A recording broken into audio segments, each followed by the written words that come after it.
Why does Alcaraz hit the ball so heavy? It's not because of his bulk, it's not because of his muscles. He's not the biggest guy on tour. It's because of the way they train in Spain. I'm going to share with you the secret right now.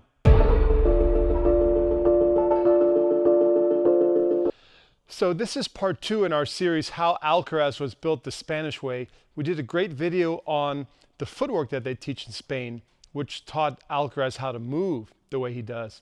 And this video is about acceleration. They have a wonderful power building sequence of exercises that they do in Spain.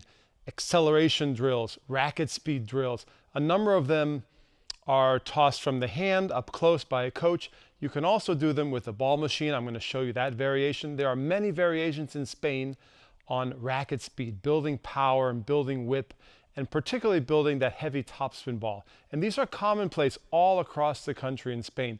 And for sure, Carlos Alcaraz did these exercises when he was a kid. So I'm going to share those with you now. I'll show you one of those. This is with a small ball machine that I have here, the tennis twist.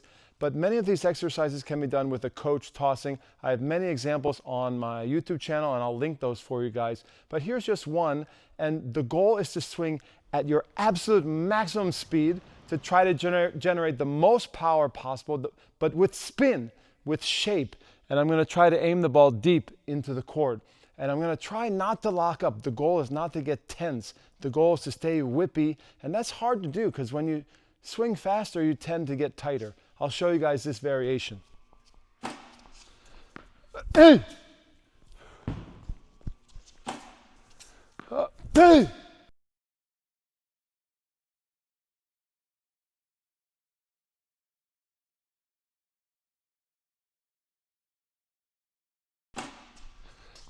Hey!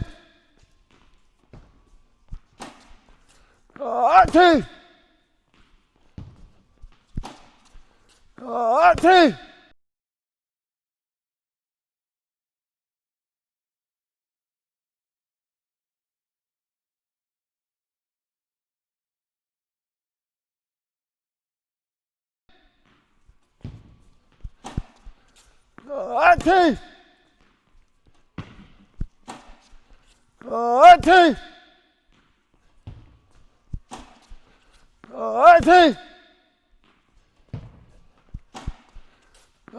Hey!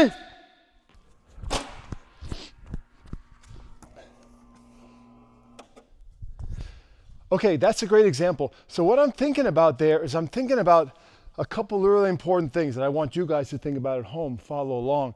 I'm thinking about keeping my arm very relaxed so I can get good lag. I'm thinking about using my legs and my hips and my trunk to rotate. Those are some big ones. I'm also thinking about receiving the ball between the hips and shoulders, which is a huge thing in Spain. So as the ball is being tossed to me, I need to receive it at an optimal distance from my body and at an optimal height so I can generate that maximum power. So many times players forget to do that. And then I'm trying to hit the ball not 1 inch over the net. I'm trying to do it the Spanish way. And this is what Alcaraz does so well. He's got that extra topspin on the ball that can make the ball dip in. He's so good at that. You see him whipping low balls and hitting angles with topspin and balls with a lot of shape. So when I'm doing this acceleration drill, it's not about slapping the ball. It's about scraping the ball and getting a good height. Another thing that I think is really important is after I accelerate, I try to pause and maintain my body control. So that's a huge thing in Spain. Alcaraz does this as well. So after I do my acceleration, after my first repetition, after each repetition, and I get a nice little pause here. Tony Nadal calls that una pausa, a little pause. So I'm going to accelerate, but then I'm going to check my balance, check my body control, and that way I'm sort of making sure that I'm stable after I'm doing all of this racket speed. So that's my thought process, and that's what they typically think about in Spain.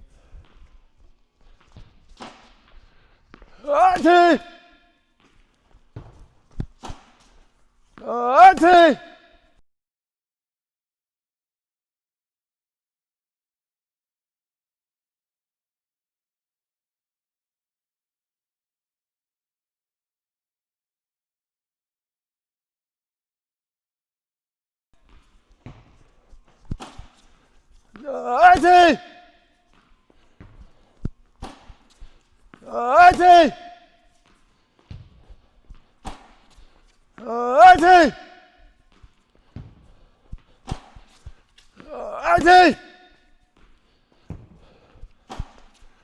Ate! Ate!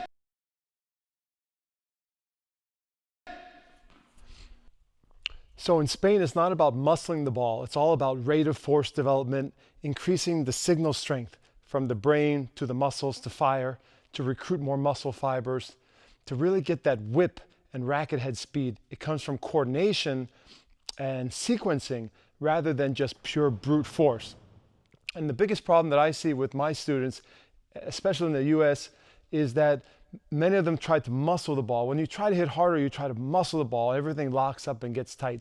So these acceleration drills in Spain, the ones that Alcaraz did since he was a little kid, are all about staying loose and developing a nice kinetic chain where you can sequence the joints and the muscles to produce maximum acceleration and maximum topspin. Guys, so that's the secret of the Alcaraz forehand and the way they develop it in Spain. It's all about coordination.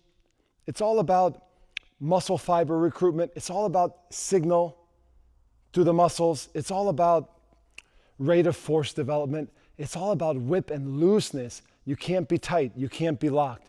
You've got to find good spacing, and you have to maximize your acceleration using the kinetic chain. And if you can get all of that, you can have a forehand like Alcaraz without the bulk. You don't need to be bulky. You don't need to be muscular.